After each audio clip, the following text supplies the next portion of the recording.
Balita. May magandang balita tayo ngayon. Itong araw na ito.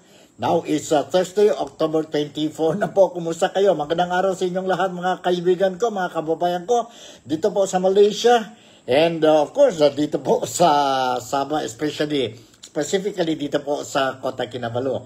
And of course, ang mga kababayan natin, mga overseas Filipino workers sa ibang nasyon, dito sa mundo po. Kumusta kayo? And I hope that everything is running smoothly sa buhay natin. And the same thing din po ang mga kababayan natin dyan po sa Pilipinas. I know, busy tayo ngayon and kasi may trabaho tayo ngayon, is a working day.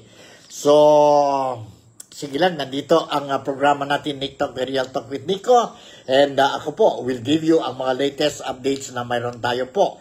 This might not be the breaking news, but definitely it is a news kailangan din kayo po malaman, no? Malaman.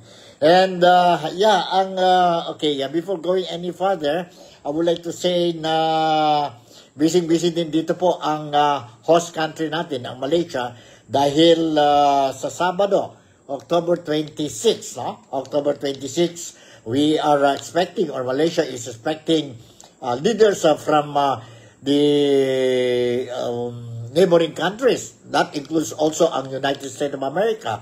Ang presidente po, si President Trump, will be coming to Malaysia, particularly dyan po sa Kuala Lumpur to attend ang ASEAN Summit. ASEAN Summit. And busy talaga ang mga, sabihin natin, local authorities dito po, ang gobyerno sa Malaysia.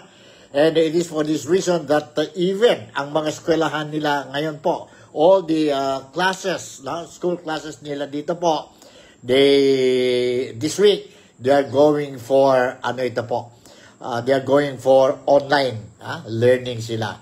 Kasi expected the more roads will be closed dyan po sa Kuala Lumpur, leading to the Kuala Lumpur Convention Center. Because dyan po, that is the venue of the ASEAN Summit. And of course, narinig natin, and it will always be a present ang leader ng presidente. And this time around, ang presidente natin po sa Pilipinas is President Ferdinand Bongbong Marcos Jr. And he will be coming to Malaysia to attend also ang ASEAN Summit. I hope this ASEAN Summit will be a very successful and a problem-free summit for this year 2025, which being hosted by the Malaysian government and all the Malaysians dito po. And that includes us. We are also supporting ang mga foreign workers dito po sa Malaysia. That includes ang mga Filipinos po. We are supporting ang efforts ng host country namin po ng Malaysia po to make sure that this ASEAN meeting will be a roaring success po. Si Nick Talk, The Real Talk with Nico, sa Sabado will be also busy dahil po I will be monitoring kung ano-ano mga issues, topics, and activities dyan po sa Kuala Lumpur. Sa Kuala Lumpur. And I'll make sure that ang mga kababayan ko dito po sa Sabah will be properly informed kung ano-ano man mga issues they discuss ang mga leaders natin po ng mga nasyon dito po sa ASEAN countries, So don't worry, nandito lang po si Nico to make sure na you will get the necessary information po that you really deserve. Okay, Macham, salamat pagi, salamat patang, salamat malam to each and every one of you, wherever you are, whoever you are. Wherever you are, whoever you are. Good news, bad news, parte ng buhay natin ito po. Bad or good news, parte ng buhay natin, whether we like it or not. But anyway, let's talk about good news muna. Mayroon tayo dito ngayon ang good news para sa mga Filipinos. Mga Filipinos dito sa Malaysia, I want to inform you, mga kababayan ko dito po sa Malaysia, particularly dito po sa Sabah, who is monitoring itong Nick Talk, The Real Talk with Nico program natin ngayon, October 24, may magandang balita tayo. Ano yung magandang balita po? Ang magandang balita dito po is that dahil sa problema natin ng flood control projects po, no? Flood control projects. And sigaw na sigaw, ha? Ilang semana, ilang araw na po sigaw tayo sa ICI. Anong ibig sabihin ng ICI? ICI, it means ang Independent Commission for Infrastructure. This is the investigation of a body created by President Ferdinand Bongbong Marcos to investigate ang malaking skandal. Malaking skandal dyan po sa Pilipinas, ang flash control project. Anomalous scandal ito, anomalous dealings po, which involves, again, I want to repeat, which involves not only thousands, but it involves millions and maybe trillions of taxpayers' money. Dahil dyan po sa gravity of the scandal, gravity of the scandal po, and this is spread nationwide, spread nationwide, and majority of the Filipinos out of the 120 or 130 million people, majority of us, or 97% or 98% po, ng mga Filipinos, we strongly believe that corruption is widely spread in the country. And because of this corruption carried out by irresponsible contractors, irresponsible, greedy government officials sa mga diferente government agencies and departments, especially itong Department of Public Works and Highways, ang COA, and other, BIR, Custom, and other departments po, government departments po, as well as already mentioned mga pangalan ng mga legislators natin po, mga politicians natin po, politicians and lawmakers. It means when we talk about lawmakers, legislators, it means po ang miyembro ng Kamara or House of Representatives, and also names of senators were mentioned and implicated in this very, very big scandal, corruption scandal po dito o dyan po sa Pilipinas. So may good news tayo po. Everybody shouting from day one. We are immediately after the formation or establishment of the ICI, we are all shouting and we are not happy. We are calling the government na itong ICI, ang mga hearings nila, which they started with closed door po, confidential, secret, closed door po, and mga Filipinos are shouting to open it to the public. Bakit open it to the public? It is because ang trust, public trust sa gobyerno po, dahan-dahan na po depleting, nawawala po. Dahil nalaman ng mga Pilipino na involved hindi lang konting tao, but maraming tao. That also includes even our elected politicians, our elected congressmen, our elected senators po. Kaya nga po nawala na ang trust, kulang na ang trust galing sa publiko sa gobyerno. And if they continue to conduct a hearing, closed door, mas lalo na po ang mga Pilipino will not trust ang gobyerno. But mabuti lang, kahapon po, during the hearing dyan po sa Senado, ang ICI chairman, ICI chairman, si retired Justice Andres Reyes, he officially announced that the ICI hearing starting next week will be open to the public. Maraming salamat po. Thank you very much. Yon ang hingi namin para malalaman namin kung sino-sino talaga ang involved. Sino-sino talaga ang involved. May kasalanan sa itong scandal.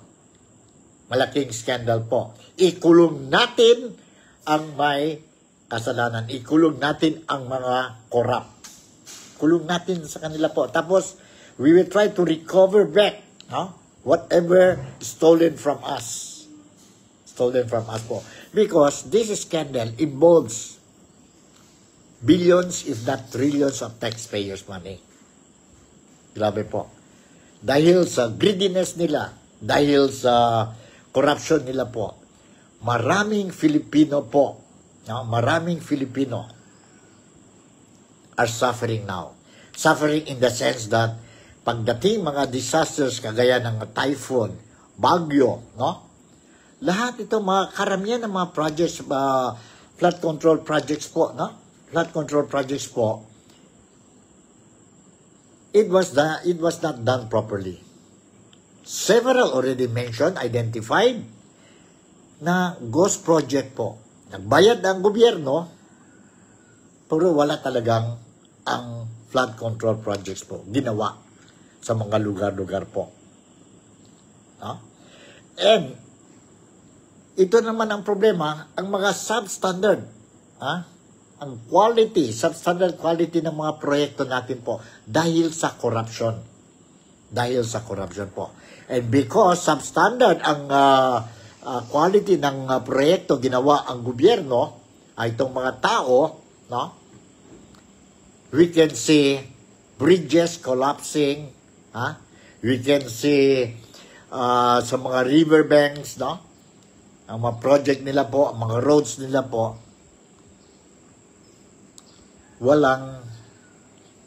it doesn't last long. Dahil ang mga materials ginawa nila or ginamit nila po, substandard. So, walang quality po. Walang quality. And we're not only talking about itong flood control projects po. We are also talking other projects, infrastructure projects, like schools. Narinig natin kahapon na this year alone, ang gobyerno ni Ferdinand Bongbong Marcos or BBM, as of this month, only completed 22 school buildings. Grabe yun po. Lapit na matapos this year. Tapos yun lang pala po, 22 projects lang po, school buildings na ginawa ang gobyerno.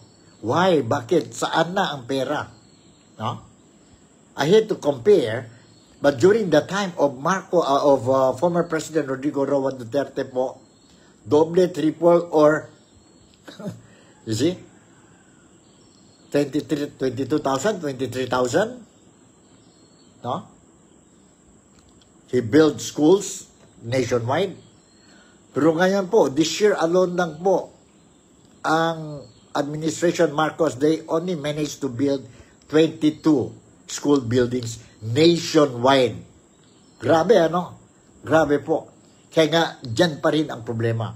Ang problema na natin ang mga farm-to-market roads. Yun po, isang question mark pa yun po. No? May mga other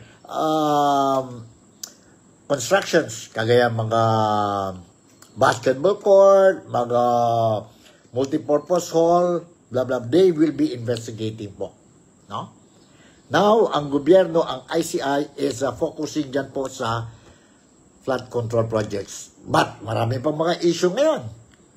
Instead, focus sila dyan po sa flood control projects, they are diverting on other issues po. And the way ang mga tao, mga Filipinos, are looking at it, because parang the gobyerno is covering up, whitewashing po, no? And para hindi magdating talaga kung sino-sino ang mga tao, big fish, when I talk about tao, big fish po, involved. Sino talaga ang mastermind? See? Sino talaga ang mastermind? Yan po ang problema dyan ngayon sa Pilipinas. So dito po sa programa natin, Nick Talk, the Real Talk with Nico, we'll be touching on this thing. But of course, we start with itong good news. But before giving you the good news po, let me remind you again po, no? Hindi lang itong construction projects na may malaking problema tayo or identified maraming kalukuhan. let us also not forget po, no? Ang problema natin, ng malaking scandal din po, no? O problema, corruption sa Pilipinas is, yun, ilan years na yun po, hanggang ngayon, hindi po nag-solve po, ang agriculture corruption po. May mga smugglers, no? May smuggle activities, pero walang mga smugglers. Just recently, kahapon na po, lumabas na naman istorya sa Pilipinas na nahuli ang custom at ilang containers yan po full of carrots. No? Carrots. Sila na yung mga carrots po. And identify sa document, ang carrots is not fit for human consumption. Coming from China. Pero bakit dumating yun dito po? In other words, para sa akin lang, maybe, I think, they will just wash it and then see what they can do and then sell it to the public. We don't know what kind of chemicals they use para i-preserve pa yung carrots po, para it will look like as if it is fresh, pero sa totoo lang, already classified sa China, not fit for human consumption. No wonder, mura, pero the risk is too high. You see? It could be a poisonous carrot already po. But they don't know, the one, ang pangalan sa document po, sa document dyan po sa Pilipinas, is owned by a Grab driver. But it involves millions of money. Grab driver ka lang po. You think you can afford 150 million worth of itong shipment? Hindi po, mayroon talaga yung tao. But ito na po ang problema sa atin. Marami tayong problema sa Pilipinas, but slowly po, we will see. I hope we will be able to solve this problem po. No? Alright, let's go now sa good news. Sa ICI, sabihin natin na ang mga hearings nila will now be open to the public. Public hearings na po. Yan ba ang gusto ng mga Filipinos? No? We want to hear ano ng mga questions ng miyembro ng commission to be asking ang mga resource persons nila, ang mga witness nila, and see ang body language nila, whether they are sincere, serious in asking those questions, and ano-ano mga questions, no? Ano-ano mga questions and mga replies, no? Mga replies. So, let me share with you first, Let me share with you first ang announcement ni retired Justice Andres Reyes, who is heading the ICI, Independent Commission for Infrastructure. Ito po, let's listen to this video clip that I have prepared para sa inyong lahat po. Okay, nandito po. Hold on, During the Senate hearing on the proposed Infrastructure Anomalies Investigation Act of 2025, the members of the Independent Commission for Infrastructure, or ICI, faced the senator, and its chairperson, retired Justice Andres Reyes, announced that the investigation will go on live stream next week. We will now go on live stream next week. Once we get to be able to have the technical capability with us already. So again, I repeat, we'll be doing live stream next week. However, Reyes admitted some things that the ICI needs. He also shared his sentiments on the anomalous projects which were revealed before them. We don't have the facility and we don't have the rules of procedure, but we will already shorten the procedure in spite of no rules allowing us. Our creation needs more powers, more refinement. Again, I will just echo what you have said earlier, that this thing is outrageous and makes me cry that how can these people get away with 500 billion pesos? It is our inspiration to work hard. Former DPWH Secretary Rogelio Singson, who is an ICI member, also aired his sentiments over anomalous projects and told the senators there seems to be a problem with the country's legal process. After being in DPWH for 6 years, full 6 years, I could not believe what I was hearing in terms of the magnitude of the corruption. And I tried to analyze where did the system fail. It looked like it was all over. This is what we've learned so far. The legal process that we have to follow is so tedious. Bago po may makulong, ang haba ho ng proseso. Some senators, meanwhile, welcomed the development on live streaming the investigation. Okay, yun po. Narinig natin po, no? Official na yun po. Starting next week, ang hearing will be public. Yes, ano ito? Okay. May request tayo dito po to replay daw ang announcement ni retired Justice Andres Reyes on announcing that the hearing will be made public already starting next week. Sige po. I will, siguro, hindi sila na, managed to hear from the very beginning. Okay. Bigyan natin sa kanila, ha? I'm sorry, mga followers, no? This is also good for you. Mag-replay tayo ulit. Itong, itong video clip. Nandito. During the Senate hearing on the proposed Infrastructure Anomalies Investigation Act of 2025, the members of the Independent Commission for Infrastructure, or ICI, faced the senator, and its chairperson, retired Justice Andres Reyes, announced that the investigation will go on live stream next week. We will now go on live stream next week. Once we get to be able to have the technical capability with us already. So again, I repeat, we'll be doing live stream next week. However, Reyes admitted some things that the ICI needs. He also shared his sentiments on the anomalous projects which were revealed before them.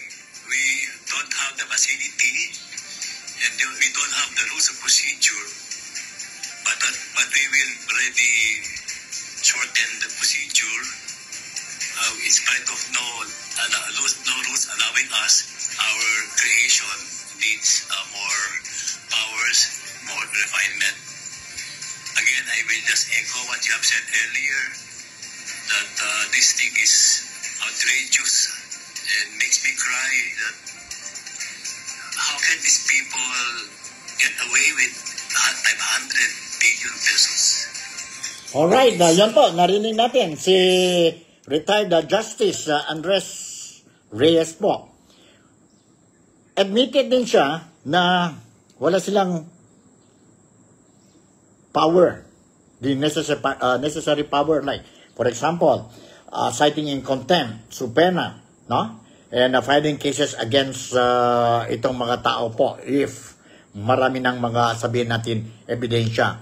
Shoutout muna tayo kay Pilar Salcedo doon, ang auntie ko, favorite auntie ko is watching. I think she's from Germany watching. So, salamat na pagi to you, auntie. And hope you're doing well, no? Hope you're doing well. And yes, I love you and I miss you. Alright? To Uncle also, no? Regards and special greetings. Take care of your health. Hope both of you are enjoying your health. So, yan po. Balik tayo sa issue natin. Yun, ang ICI, the problem of ICI, they don't have enough powers. So, kailangan na din po ang presidente natin, si BBM, no? I hope the president will again listen to the clamor of the Filipinos po. He already listened, no? Ang clamor ng mga tao po asking that the hearing should be made public and not confidential or secret. Because we do not trust anymore the system of the government. We do not trust majority of the government personalities dyan po sa Pilipinas. Dahil malaking itong corruption case. No? And it involves not only small fish, but big fish po. In fact, for me, I totally believe that this is not coincidental activity, corruption activity carried out by some people, but this is a mafia style. Mafia style ito po. No? Kaya nga, the money involved is so huge, so big, and the worst thing there is, it is taxpayers' money. Pera namin ito. Pera ng mga overseas Filipino workers who are outside the country, working very hard, facing too high risk. Ang risk namin po sa labas, when we work sa ibang nation po, ano talaga po, ang danger is there. Ang sadness, malungkot kami po, no? But because we love our country, because we love our loved ones whom we temporarily left dyan po sa Pilipinas, hoping to give them a brighter future, hoping that they will be able to enjoy good facilities back home, no? Good facilities back home through government projects, public infrastructures, no? Programs. But it is not happening. It went to the wrong people. It went to the wrong people. So what we want is transparency, justice, accountability. Ikulong natin itong mga corrupt Filipinos involved sa scandal. Sa scandal po. Not only sa flood control project scandal, but other scandals. That includes ang agriculture scandal. No? Ikulong natin yung lahat po. Hindi mahirap magtrabaho sa labas. And of course, hindi lang kami po. Ang mga kababayan namin dyan sa Pilipinas po, the ordinary people, they have to wake up very early in the morning to go to work. Pila sila sa train, sa LRT. And on the way to their offices or worksite or going back home, nagbaha po dahil wala tayong magandang flood control projects po. Yun ang problema. Yun ang problema. And this is the reason why I myself, ako mismo po, I'm proud to be a Filipino. I love my country. And I will continue to support ang boses ng masa, ang boses ng Pilipino po, showing to the government now that we are angry, we are disappointed, we are very angry for what is happening dyan po sa Pilipinas. Mr. President, please do something. We don't want to hear any more empty promises. Your words should be turned into action. For if you will not do that po, nothing will happen to the Philippines. And let us not wait until the time will come wherein ang mga tao, mga Filipinos po, will be fed up and we will come to a point baka mayroon na naman tayong people's power. I'm not encouraging it. Takot lang ako po. Because each and every one of us, be it in the Philippines or any country in this world, ang mga tao po may limitation. We put you dyan po sa position and we can remove you from that position. I'm just hoping na it will not come to a point, kagaya, I'm sorry to say this, like what happened to Nepal, what happened to Indonesia, what happened to Thailand. What happened sa France? And what happened just recently, we saw demonstration in Washington, sa Amerika po. Sana lang po, it will not happen. Sana lang po, it will not happen. Okay? So, yun po.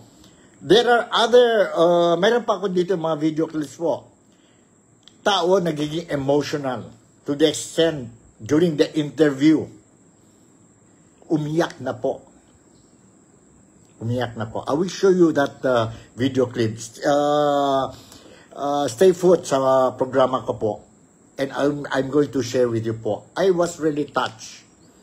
Touched in the sense that galit na galit ako po. See?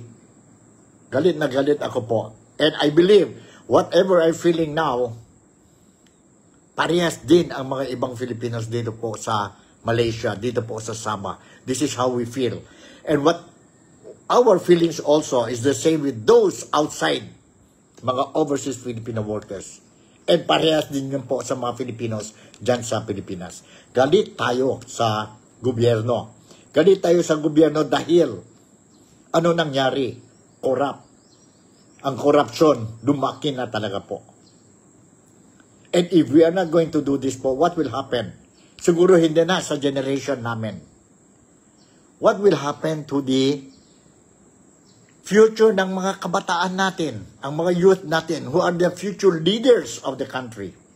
And what happened to the future of the generations and generations to come? Kaya nga, I totally agree. During the demonstrations last September 21 and other demonstrations po, no? Participation ng mga youth, mga estudyante po, dumadami. Gen Z, this is your time. This is your time to come out and help us. Para sa inyo ito, what we are doing is hindi na para sa amin, para sa inyo na ito po. Para sa mga futuro ninyo po. But, if we are not united, then wala mangyari. Kagaya, I give you an example, we have been shouting about open up ang hearing. At this, maganda na po to hear now that finally ICI has decided to open ang hearing to the public. Plus point na yun po sa atin. Plus point na yun po. Nakikita na natin po na something is happening. But what we want to see now is, itong mga tao, ikulong natin ang mga corrupt. Hindi lang mga small fish, but what we want is ang mga big fish, ang mga buhaya po. We know sino po ang mastermind. Hindi pwede dalawang tao lang ito po. Hindi pwede, based on what we hear in the news, si former Congressman Saldico lang po maneuvering this thing. Or, haka-haka pa lang ito po, wala pang ebidensya, si former House Speaker Martin Romualdez. Hindi pwede po, dalawa lang sila po. Of course, nandyan na po ang mga engineers ng Public Works and Highways and other government officials po, plus the contractors. Pero hindi pwede po, walang mastermind. Remember, hindi lang ang flood control projects natin we are talking about here po. We are also talking about ang 2025 national budget, which has been described as the worst corrupt national budget in the history of the Philippines. And itong naman 2026 national budget po, we can see already po that some senators, they want to cut itong 6.7 trillion budget proposal, and mayroon pa yun mga unprogrammed insertions po or funds na hindi dapat nandyan po. So yun po. 2026 national budget po, we are talking about ang 2025 national budget, which has been described as the worst corrupt national budget in the history of the Philippines. And itong naman 2026 national budget po, we can see already po that some senators, they want to cut itong 6.7 trillion budget proposal, and mayroon pa yun mga unprogrammed insertions po or funds na hindi dapat nandyan po. Yun po, this is the thing that I just want to remind all of you. Okay?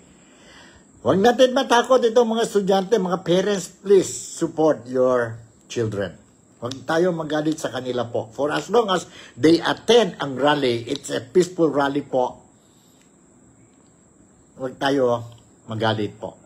Because they are just playing the role also in a situation like this now. Ang problema lang po, narinig natin na ang CIDG has started issuing subpena sa mga estudyante who participated dyan po sa September 21 rally po.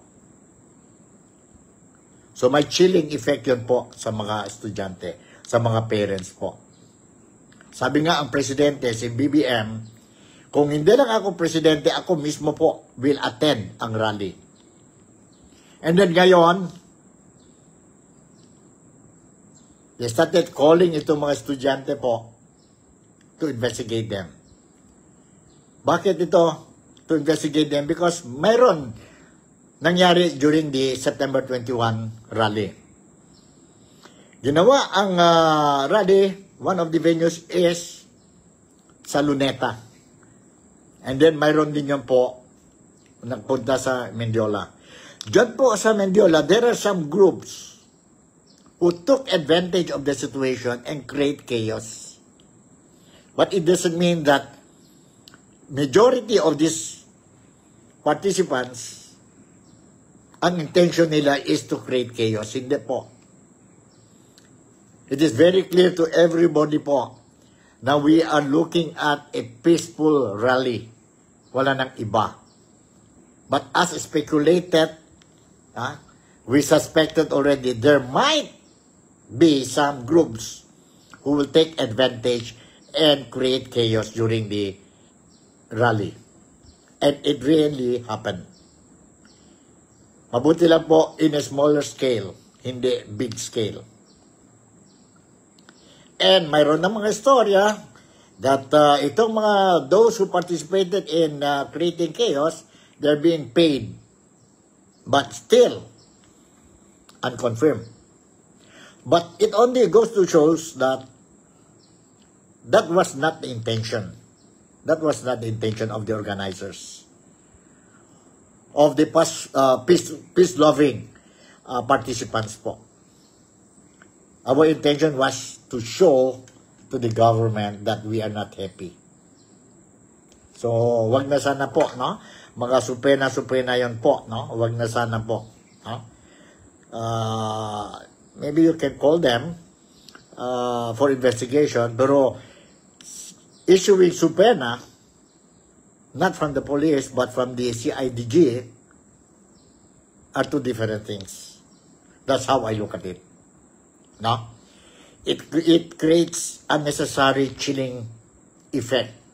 Not only sa mga estudyante, but also sa mga parents. And remember, mayroon pa tayo November 30 rally. Who knows, baka this is another tactic to frighten ang mga youth, ang mga tao po, not to participate sa November 30 rally, which is expected to be a bigger one. A bigger one po.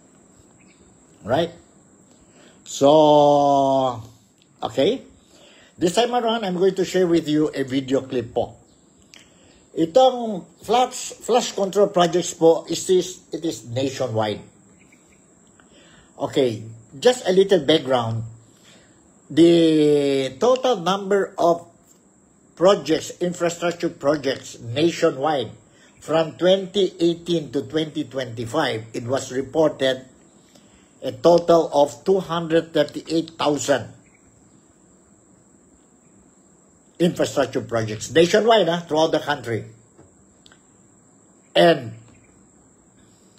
out of that 238, mayroon tayo a total of 29,800 flash control projects. And out of that 29,800 po, konti pa lang po ang ICI is looking at. No? Ang Department of Public Works and Highways po, they are investigating. Siguro mayroon ng mga 8,800 or 8,000 ba yun? And out of that investigated projects po, a total of 421 projects has been classified as ghost projects. So what is ghost project? Ghost project, it means physically there is no such thing as a project. But on paper, the project was completed, the government paid everything what is due to the contractor. So saan nagpunta ang pera po? Saan nagpunta ang pera? And of course, mayroon na din, they are now looking into yung mga projects na substandard. Which the engineers concerned po, they already said, if not all, majority are substandard. Mga completed projects natin po.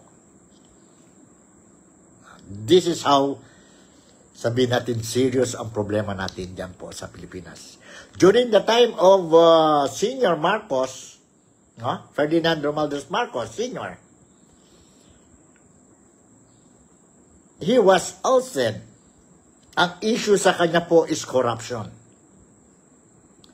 Ngayon dito sa anak niya po, si Ferdinand Bongbong Marcos Jr., ang issue niya po ngayon is corruption din po.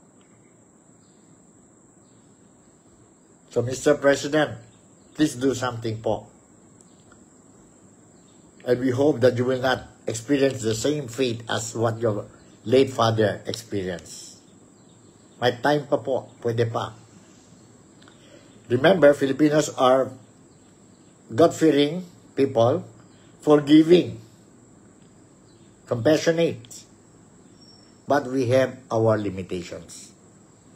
Okay, the video clip that I'm going to share with you now is isang lugar lang po sa Pilipinas, and that is Tarlac. Tarlac po. Now, there is this case being filed sa Ombudsman yesterday by the founder of the United Filipino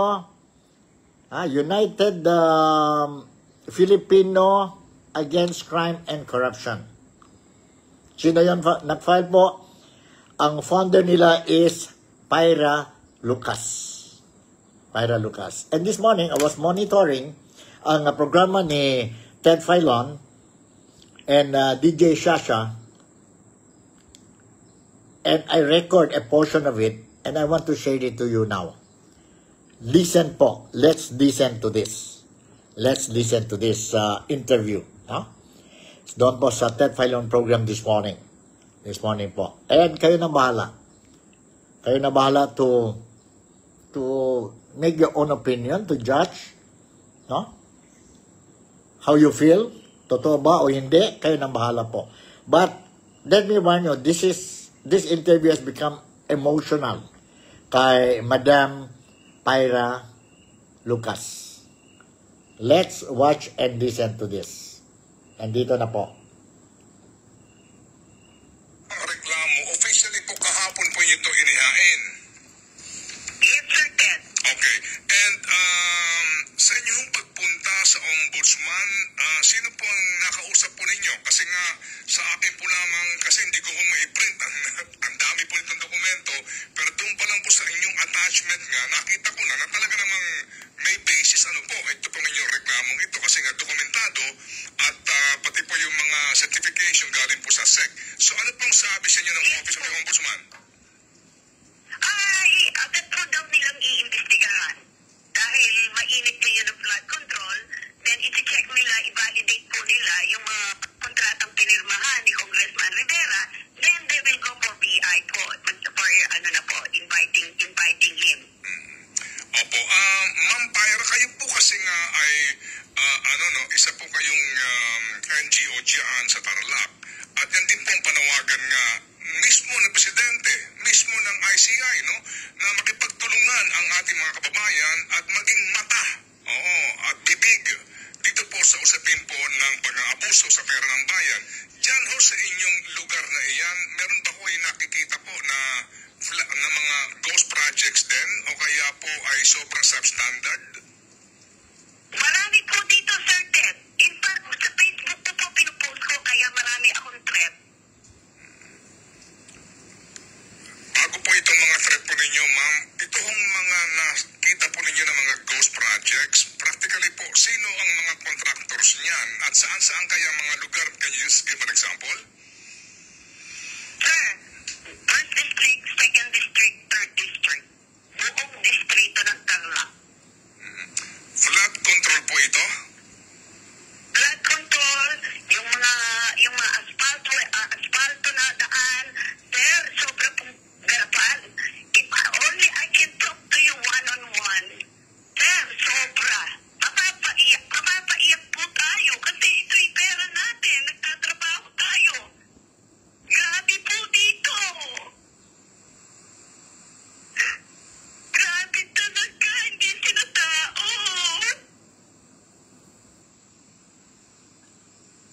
Sir, yung modus iba, talaga pong sindikato ang mga congressman.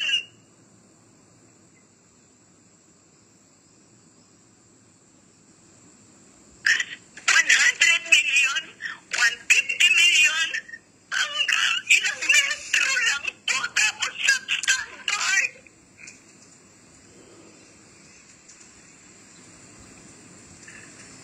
Taon-taon hinihingan nila ng pondo. This is injustice to us all taxpayers.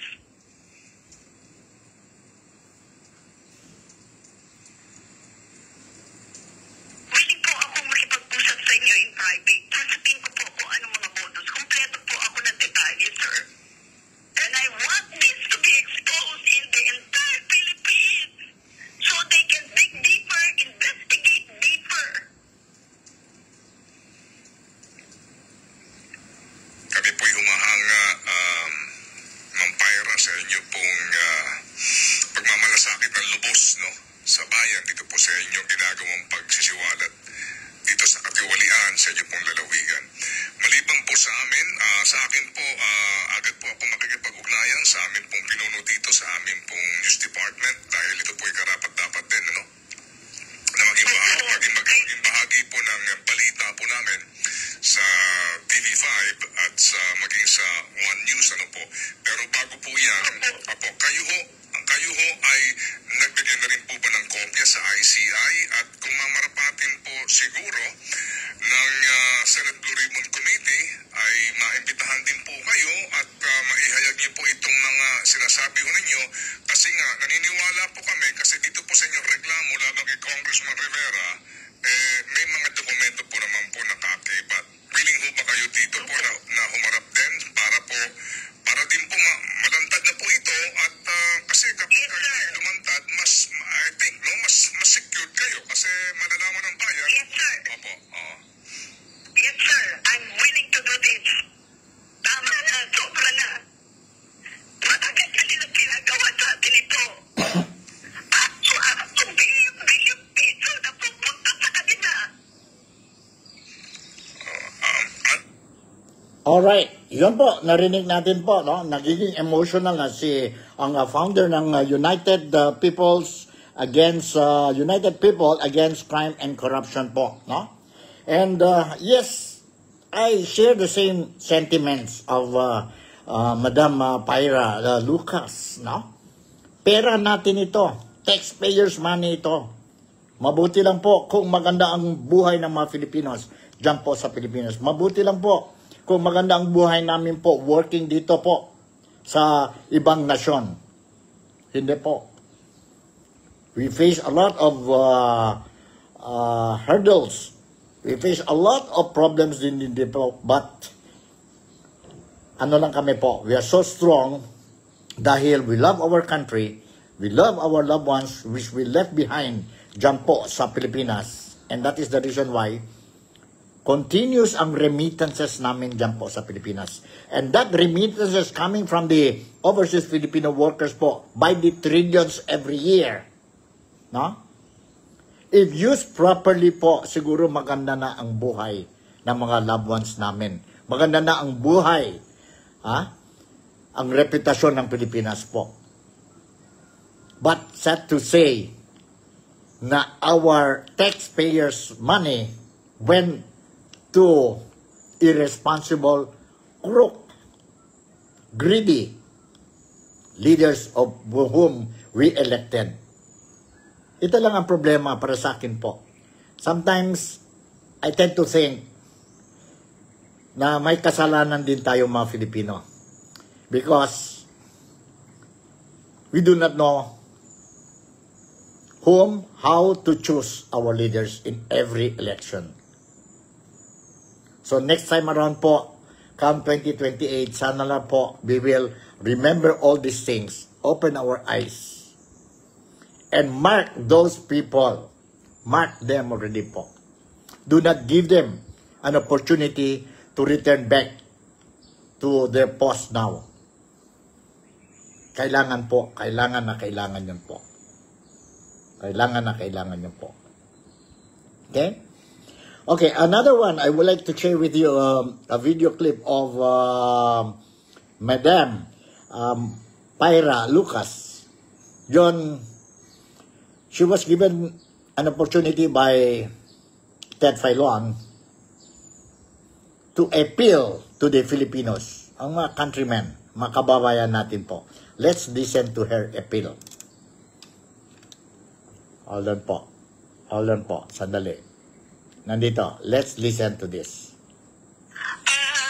Sa ating mga kababayang mga Pilipino, talamak na po ang korupsyon sa buong Pilipinas. Matagal na pong nangyayari.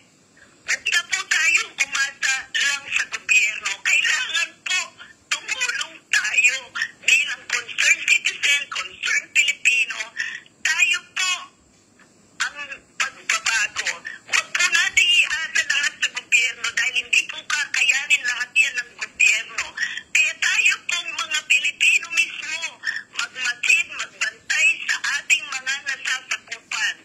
Kung hindi po ito titigil, wala na pong kinabukasan ang ating mga anak, mga apo, mga susunod na henerasyon. Utang, utang, utang, utang. Hindi pa po sinisila ang ating mga apo.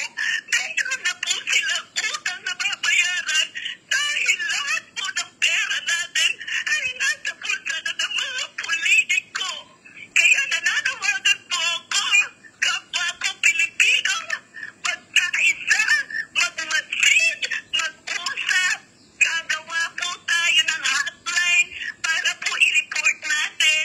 Mag-usap ng kanya-kanyang mga lugar para makapag-file po tayo ng kaso o magpunta sa gobyerno, sa Senado, Kongreso, Ombudsman, ICI.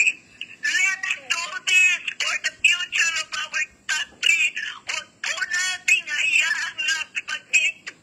Ilugtog sa kahirapan ang Pilipino. Marami pong salamat. Alright, yun po ang appeal ni Madam Pyra. I support her. Let us be united. Mag-isa na tayo po. The time has come for us to be solid, to be united. No? In unison, ilabas natin ang boses natin sa gobyerno po. And hopefully the government will listen to the voices of the massa. Changes po. And of course, again, I would like to repeat, give more power to this ICI. And dapat lang din ang mga ICI members po, no? Kung pwede lang po, dagdagan ng members.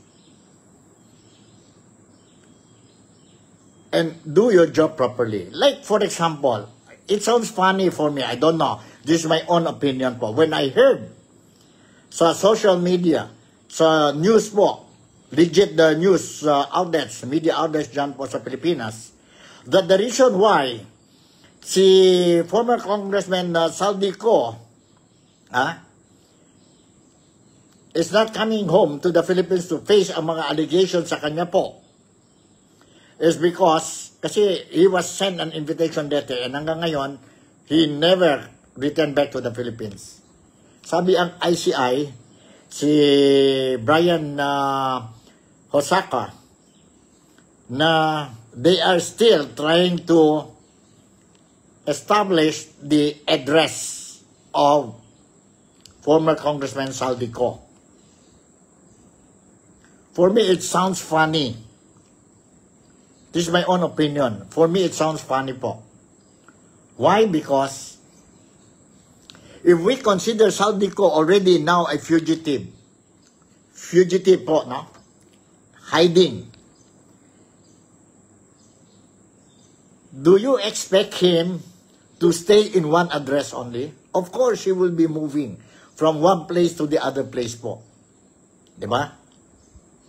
So what the hell are you talking about establishing ang address ni Saldico so that you will be able to send a subpoena again to him? You have to think the way criminals think.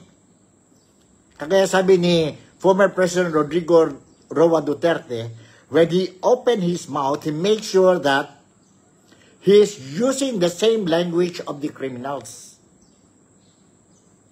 so that these criminals will understand. I find it very strange, knowing the fact already that we know, ICI knows, the government knows, that he is hiding now. And then you're trying to get the address of Saldico to send the subpoena. I don't know what is happening po. Para sa akin lang yan po. I don't know the way how you look at it. Pero para sa akin, that is something baloney for me. See? Yun po ang sitwasyon dyan po sa Pilipinas ngayon. So, sana lang po, no? Sana lang po, let us all pray. Let us not forget, God is so merciful. God loves the Philippines. We are the only Roman Catholic country dito po sa Southeast Asia. And we know God will never abandon us. Let us continue to pray po and ask for the God's help to interfere in this problem po. Give us the best solution on how to solve the problem. Continue to pray po for our country, for our fellow countrymen. So siguro hanggang dito na lang ang programa natin, Nick Talk, The Real Talk with Nico. And once again, I would like to say, busy ang Malaysia ngayon because we are preparing for sa October 26 po, we are going to, or Malaysia is hosting this year's ASEAN Summit. No? ASEAN Summit that will be from October 26 to 28. No? Busy ang Kuala Lumpur, ang West Malaysia po.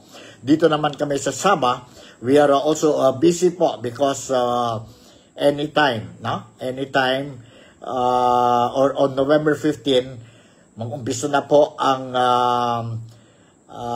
submission or registration of candidates for the 17th state election dito po sa Sabah. That will be on November 15. And on November 25,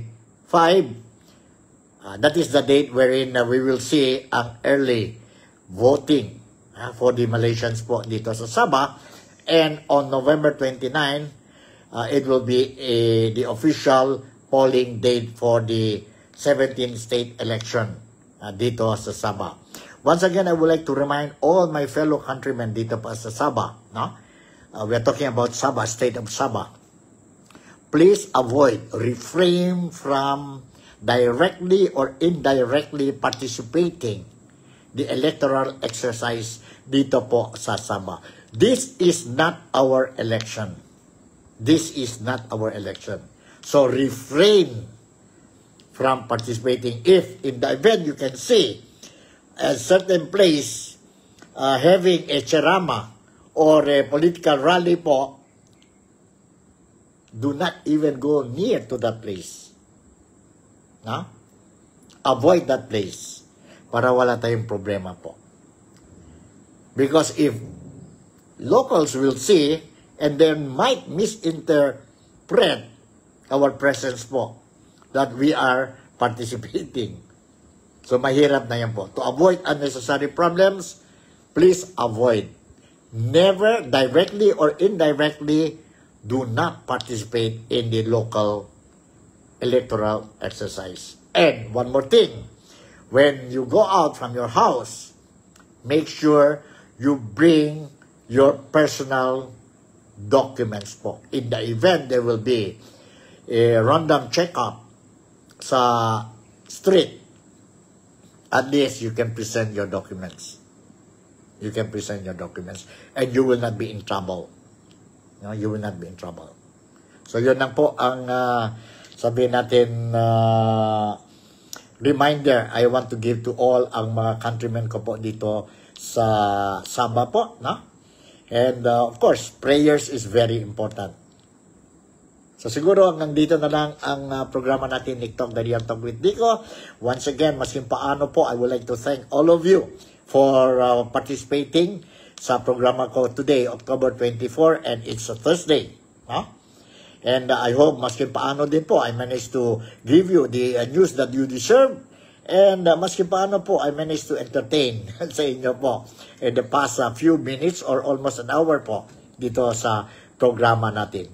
So, with this, yes, again, I would like to extend my love and kisses to my favorite auntie, si Auntie Pilaring, dyan po sa Germany, and of course to her husband, my uncle po.